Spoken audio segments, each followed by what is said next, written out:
यहाँ तो नॉर्मल बारिश, जरा सोचिए तो यहाँ जिसका घर होगा धड़ाम से बरसेगा, ये कई लाख वोल्ट का होता है और ऊपर से बिजली जो गिर रहा है वो अपने रिश्तेदार खोजता है, धाए दे आपके ऊपर गिर जाएगा। पेड़ के नीचे मत छुपिए, घास उसके पास नहीं जाना चाहिए, पानी के पास नहीं जाना चाहिए। गोबर पे गिरता तो सोना बन जाता है। बादल का फटना क्या होता है? एक साथ बहुत सारे बादल आके जुड़ जाते हैं तो अचानक बहुत जोर से वर्षा होने लगती है, तो अत्यधिक मूसलाधार वर्षा को बादल का फटना कहते हैं। ये कहां फटते हैं? तो ये बादलवे के पास। देखिए यहां, देखिए यहां सारा बादल आ रहा है और यहां टकराया धड़ाम से यहां पर। तो यहां तो नॉर्मल बारिश, जरा सोचिए तो यहां जिसका घर होगा धड़ाम से बरसेगा, यहां खूब जोर से वर्षा होगी यहाँ पे। तो उत्तराखंड में बादल फटते हैं, पटना में बादल फटेगा। यहाँ कौन पहाड़ है? बिगना पहाड़ी। बादलों में साउंड कैसे होता है? साउंड क्यों नहीं होगा? एक झापड़ मारिए किसी को, साउंड होता है कि नहीं होता है? होता है। बादल आपस में टकरा जाते हैं। आपको पता है पानी में भी क्या होता है? भार होता है, वजन होता है। जब दो बादल आपस में टकराते हैं तो इनके अंदर जब भी कोई चीज गति कीजिएगा तो उसमें करंट उत्पन्न होता है। आप ऐसे हाथ रगड़ के देखिएगा, क्या हो जाएगा? इलेक्ट्रॉन। क्या उत्पन्न होगा? इलेक्ट्रॉन। और इलेक्ट्रॉन अधिक मात्रा में होगा, उसी को क्या कहते हैं? इलेक्ट्रिसिटी। तो जब बादल बहुत जोर से टकराते हैं तो इलेक्ट्रिसिटी उत्पन्न हो जाता है। यह कई लाख वोल्ट का होता है, 2 से 2.5 लाख वोल्ट होता है। हम लोग को मारता है 240 220 वोल्ट या 440 वोल्ट, मार के झनका देता है। और वो 1 लाख वोल्ट का होता है, मार दिया किसी के ऊपर ना तो कहानी खत्म। तो बारिश जब भी जो बिजली गिरते हैं उस समय कभी इंसान को गति नहीं करना चाहिए, क्योंकि जैसे आप गति करिएगा आपके शरीर के इलेक्ट्रॉन एक्टिव हो जाते हैं और ऊपर से बिजली जो गिर रहा है वो अपने रिश्तेदार खोजता है, और उसका रिश्तेदार कौन है? इलेक्ट्रॉन। धाए दे आपके ऊपर गिर जाएगा, फिर बचने की कोई संभावना नहीं है, कोई नहीं। इसलिए जब भी बारिश वगैरह हो, बिजली वगैरह, सेफ जगह छुप जाइए, पेड़ के नीचे मत छुपिए, क्योंकि पेड़ अपने गति करते रहता है और उस पे इलेक्ट्रॉन बहुत ज्यादा, हर पत्तिये पे इलेक्ट्रॉन रहते हैं। इसलिए अक्सर बिजली किस पे गिरता है? पेड़ पे गिरते हैं। समझ में आ गया कि नहीं? छाता पे भी ऊपरा धातु रहता है। छाता पे क्या रहता है? धातु। लकड़ी का कौन छाता है रे तुम्हारा? ओखली लेके घूम रहा है क्या? तो बिजली गिरते समय आपको झुक जाना चाहिए, नीचे की ओर क्या होना है? झुक जाना। घास उसके पास नहीं जाना चाहिए, पानी के पास नहीं जाना चाहिए। सूखा जमीन हो वहां चल जाइए, वरना पानी बिजली को खींच लेता है, घास पेड़ पौधा खींच लेते हैं।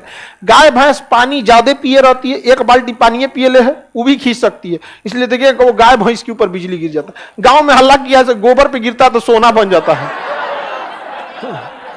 ऐसा कभी नहीं होता। ऐसा होता तो आदमी भर गाँव में गोबर बिछैले रहता, ऐसे गिर बिजली पूरा गाँव में सोना हो जाता। दूसरा केजीएफ बन जाता, कोलार गोल्ड फील्ड। बिजली से नहीं होता। आगे बढ़े। हवाई जहाज पे बिजली गिरती है तो कुछ नहीं होता। हवाई जहाज पे जब बिजली गिर जाती है तो कुछ नहीं होता, पता नहीं चलता उन लोग को। जिस तरह पानी वाली जहाज को सुनामी कुछ कर सकता है, उसलिए बिजली भी पानी वाली ऊपर वाली जहाज को कुछ नहीं कर सकता है।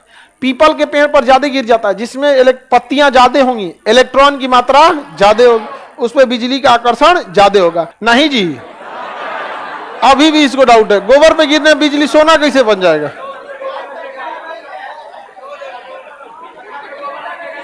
क्या कह रहा है तुम्हारे? अरे गलत बात है। गांव में ऐसे ही से हल्ला कर दिया, 108 बार ऐसे करने पे ना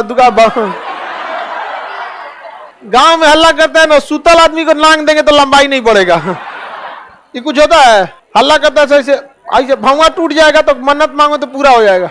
हम तो अपने से तूर के मांग लेते थे, कुछ नहीं होता है पूरा। ले सर, हमारे छत पे टावर लग गया, टावर पे बिजली गिरेगी, टावर को कनेक्शन जमीन से होता है, वो बिजली को लेकर जमीन पे भेज देगा, आपको टेंशन लेने की जरूरत नहीं है। टावर के ऊपर क्या होता है? हाँ, ट्रांसफार्मर पे तो और आराम से गिरेगा। ट्रांसफार्मर तो इलेक्ट्रॉन का घर है, बोला लेगा आओ आओ, धाए दे गिर जाए किस पे? ट्रांसफार्मर। बिजली एक तरह का करंट ही है जिसका वोल्टेज लगभग 1 से 2 लाख वोल्ट होता है। हाँ? बनता कैसे? रगड़ाने से ऐसे बनता है। हाथ रगड़िए, ऐसे कलम नहीं रगड़ती हो, इलेक्ट्रॉन हो जाता है कि नहीं? तो इतनी चूंकि कलम अगर इलेक्ट्रॉन उत्पन्न कर सकता है तो बादल तो 1-2 जिला के बराबर होता है। 2 जिला आपस में रगड़ाएंगे, कितना भयानक बिजली पर उत्पन्न होगा। तो उतना बड़ा बड़ा बादल टकराते हैं, एगो ऊपर एगो नीचे, तो कड़कड़ा के बारिश हो जाता है। आगे बढ़ जाए। बिजली क्यों गिरता है? वही इलेक्ट्रॉन का। बिजली कभी भी किसी चीज के अंदर नहीं जा सकती है, वो बाहर बाहर ही रहती है। बिजली किसी चीज के अंदर नहीं जा सकती, वो जब भी जाएगी कैसे जाएगी? बाहर बाहर, बाहर बाहर जाती है। तो अगर आप गाड़ी में बैठे हैं, ऊपर बिजली गिर गया, तो आप तो अंदर बैठे हैं, आपको कोई दिक्कत नहीं है। हवाई जहाज में बैठे हैं तो बिजली ऊपर। बिजली कोई हथौड़ा नहीं है, वो करंट है। क्या है? करंट। करंट से कोनो चोट थोड़े लगता है, अंदर घुस गया तो आपके पार्ट पुर्जा को गड़बड़ा देता है। तो एक तरह का करंट है। हवाई जहाज पे आएगा तो हवाई जहाज पे चारों ओर से बिखर जाएगा, और हवाई जहाज आगे चल जाएगा, करंट पीछे चल जाएगा, उसको कोई दिक्कत नहीं है। इस खखोरन का क्या कहना है कि सर आप तो पढ़ाए हैं कि हवाई जहाज जो उड़ता है वो उड़ता है समताप मंडल में, और समताप मंडल में कोई बादल उदल नहीं होता है, तो बिजलियां गिरेगा कैसे? रे लोल ऊपरे रहेगा। किसी भी एयरपोर्ट से उतरने से 200 किलोमीटर पहले, कितना किलोमीटर? 200 किलोमीटर पहले वो अपने नीचे आने लगता है। आप यहां से दिल्ली जाइएगा या मुंबई जाइएगा ना, तो मुंबई से 200 किलोमीटर पहले वो समताप मंडल में रहेगा। समझा गया? उसके बाद वो एयर ट्रैफिक कंट्रोलर से पूछेगा मुंबई कि हम तो ऊपर हैं, यहाँ मौसम कुछ ना हो तो हुआ का हाल चाल है? कहेगा ना है ठीक, ऊपरे रहो, ऊपरे उड़ेगा। और जब पूछ लेगा तो बताएगा वेदर है 30 degree Celsius, temperature 30 degree Celsius, हवाओं की स्पीड 10 नॉट, हवाएं कितने डिग्री से आ रही हैं, विजुअलिटी कितना दूर आप देख सकते हैं। तब पायलट बोलता है कि now we are on 37,000 feet, very soon we are going to descend to Mumbai, Delhi, जहां पे भी। और वहां पायलट आपको भी बोल देगा the visuality of Mumbai airport is 5 kilometre, temperature 30 degree Celsius, wind speed बताएगा, विंड डायरेक्शन बता देगा, उसके बाद रख देगा और को बोल देगा cabin crew prepare for landing. तू सब अपना जितना थरिया गिलास लोटा दिले रहती है खाने होने के लिए सब ले लेना, दियो चाचा कह बचलो है ना तो रख लेना साथ में सब भर और के ले लेंगे आप। और जैसे हो जाएगा तो केबिन क्रू बोल देगी सब थरिया लोटा रख लिए हैं, क्योंकि केबिन क्रू को भी तो बचाना जरूरी है ना। वो बेचारी टहल रही है, आप समताप मंडल से लेके चलाएंगे क्षोभ मंडल में, क्षोभ मंडल में पता चला बारिश है, बादल है, इतना ऐसे घिलने लगा, बेचारी वो उलट गई कहीं। यहाँ पर हो जाता है, यहाँ पे एक जहाज का छतवे उड़ गया था, खुल के छतवे उड़ गया, ऊपरा का छत होता है ना, उधिया गया, कैसे आया जैसे नहीं, छतवे उड़ गया यहाँ पर।